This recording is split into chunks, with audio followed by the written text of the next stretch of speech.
exciting news about the Muppet Show on Disney Plus, right? I am really happy about this. I can't wait to start watching them because it's been a little too inconvenient with the DVDs and the VHSs, but I am going to start watching now. And I know that every time I watch one, it'll bring back all sorts of memories, specific moments. So you haven't started yet? I have not started yet, no. Where do you plan to start? Episode 1. You're going to go straight through one through. Well, I'll start that way. I don't know if I'll watch them all. I mean, it's weird, I was there, so I don't need to watch them, but I'll see how it goes. I might watch them all. I'm genuinely curious to see like what kind of stuff you're going to be finding, their memories, but also, I hate to say they're not mistakes. They're just, things that you needed to work on. Maybe. I mean, that's the same with anyone. Oh, a lot of that. Who had a job. A lot of that. I think this would be an interesting thing to do on ToughPigs, to go through and I'll give you the reactions. I would love that. Do you want to do a podcast with us? We'll just watch every episode together and just. It might be an interesting thing because I know that it's the kind of thing that I would keep pressing pause and I would show my kids. I would tell my kids, "Oh, you know what? This happened when we shot that, or this this is what else was going on." And then I realized, oh, my kids are in Brooklyn. They can't do it right now. Right. So I might have to use you as a sort of a surrogate kid. Well, I'm also in Brooklyn, but I'll work in LA time for you. How about that? Well, we'll get them on the Zoom. Oh, perfect. Yeah. So it'll be like me and a Goelz family reunion. Yeah. Reviewing the Muppet Show. Yeah. I love it's really just for them. You can't really broadcast it. Oh, just for them. Okay. All right. Well, that's fine. Wait, I just realized we don't need you. I can just do a Zoom with them. I don't like hearing that, Dave. I don't like hearing you say that you don't need me. So obviously, I mean, this is so exciting for all these fans and casual fans who are going to be discovering for this stuff for the first time. I have a bunch of questions specifically about some of these characters that you brought to life and are still around like decades later. Fire away. All right, so Gonzo, you've heard of him, right? Yeah, remember that guy? Yeah, I remember. I got obscure character. So in the Muppet Show, he started out as this tortured artist. And then throughout those 5 seasons, it was kind of this great balance of artist plus daredevil plus, pain freak. And over the years, he's become more and more leaning on that daredevil and the weirdness of him, which is great that he's been able to evolve in that way. Do you still see him as that tortured artist that he was back in the beginnings of the Muppet Show? Or have you seen him as someone who has evolved and grown out of that? Well, he's evolved, but I try to keep everything in the arsenal so that I just put each phase in the quiver and keep it on hand. So originally he was a pathetic outsider. He had no self-confidence. Then he became exuberant and daredevil, and then he became a soulful when he did Charles Dickens. So those 3 aspects of him are always available. They're always in the toolkit, and that makes him pretty flexible. I can do a lot of things with him. Yeah. So literally flexible. Well, he's that too. Yeah. Bunsen Honeydew. I know you've said before that he doesn't really work so well as a character on his own without Beaker. But there's also, because of that, I think been a lot of speculation about what exactly his relationship to Beaker is. I was wondering, from your perspective, what is the relationship between Bunsen and Beaker? There's so many ways I could answer that.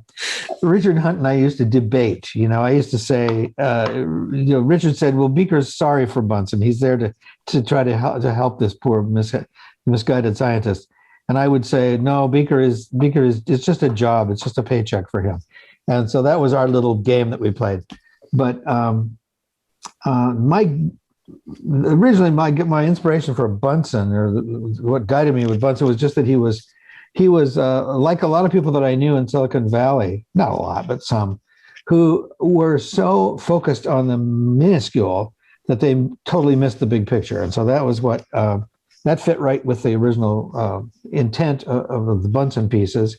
And but it was hard to make them funny. It was just hard to make that really entertaining. So once we had a victim who suffered every time, then we were onto something. And so Bunsen needs that foil, and I think he's because he's out of touch, he's indifferent to Beaker's suffering, and he doesn't really realize that he doesn't mean to hurt Beaker, but he doesn't really connect with the fact that Beaker is always suffering from Bunsen's experiments. Sure. And that's kind of like that's the basis of those two, I guess. But over the years, on set, I play Bunsen more and more crazy and more silly and giggly, although it doesn't necessarily show up in the pieces, but it's just to keep me interested. I think it does show up. I think Bunsen has become more of a fun character, especially this weird kind of love-hate, which is neither love nor hate relationship that he has with Beaker. Yeah, I think he's just doing the best he can with Beaker. So with Zoot, I've always wondered, with all the musicians in the Electric Mayhem, you guys seem to. It seems like you're actually playing the instruments, which I know you're not. But I'm curious what you had to go through just with the rehearsals to be able to make it look convincingly like you were actually hitting the right notes at the right time. Well, I will tell you that I make sheet music. I don't read sheet music, but I make my own. And we all do. We all did. Like Frank had his own style of notation for Animal. And I can't remember what Jim did, but Jerry Nelson had something for Floyd. And mine looks like this. It looks like, I'll just draw a little thing here.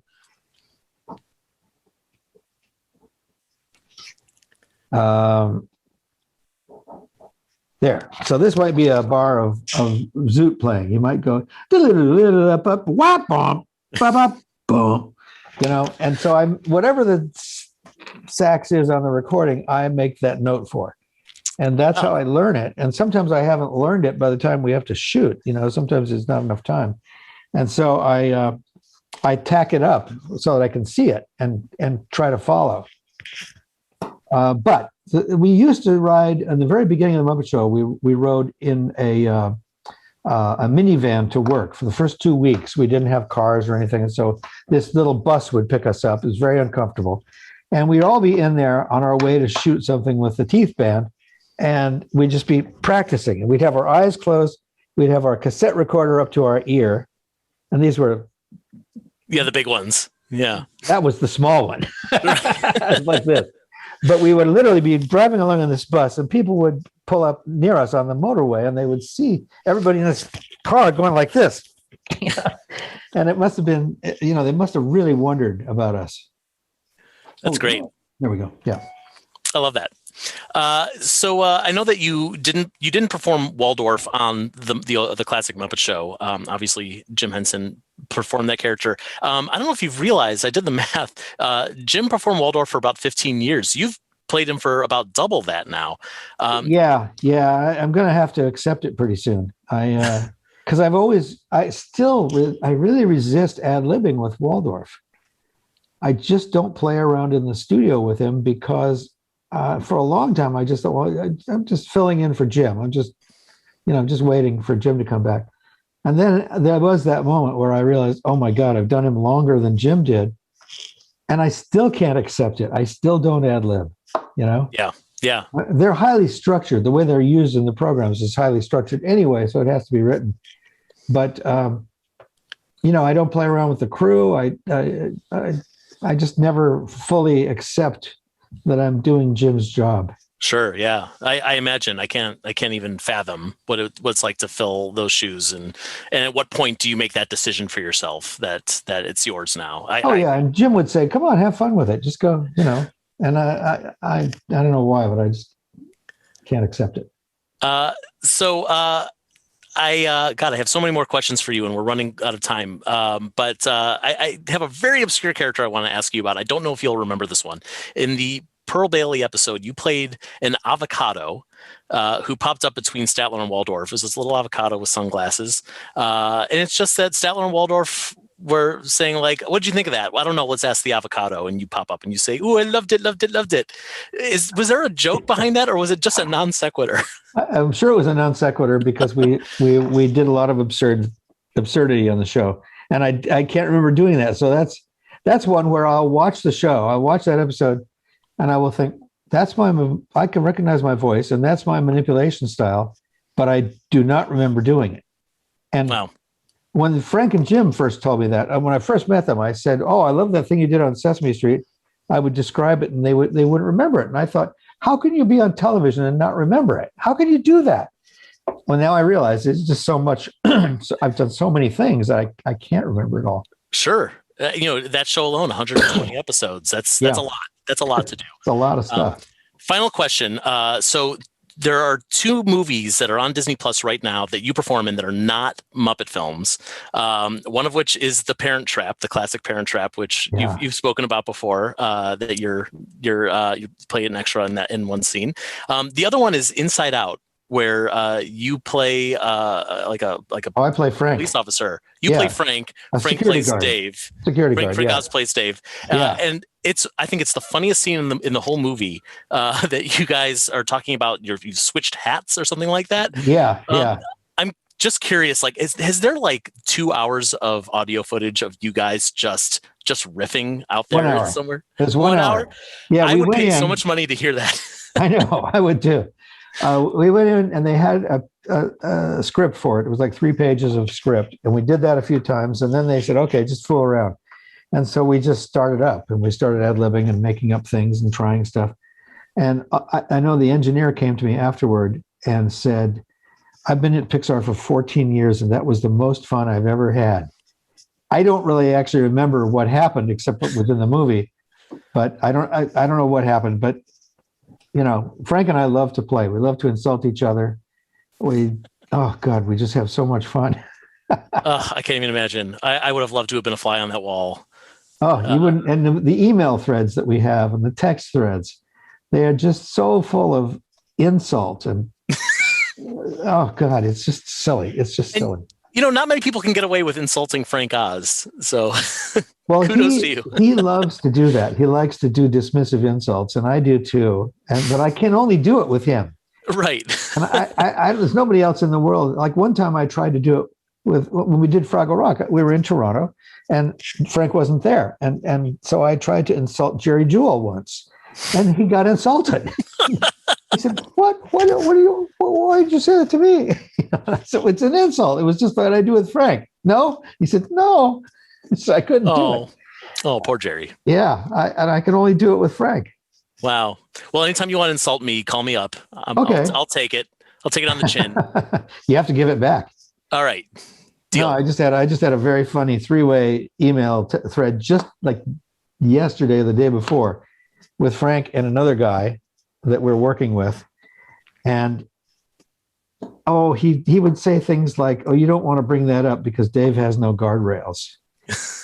And then I'll say, I'll come back at him with some other insult, where I'm talking to the third party, but I'm just trashing Frank on the way. We have so much fun doing it. Oh, it's gold. Well, I hope everyone watching this out there is checking out the Muppet Show on Disney Plus. You've hopefully by now watched the whole thing and you're on your second run. Dave, thank you so much for joining me for this chat. This has been an absolute blast. Absolutely. It's always good to see you, Joe. Always good to see you too. We'll see you on our Muppet Show podcast. The Goelz Family Podcast. That sounds like fun. Yeah. All right. Take care. Thanks, Dave. Bye-bye.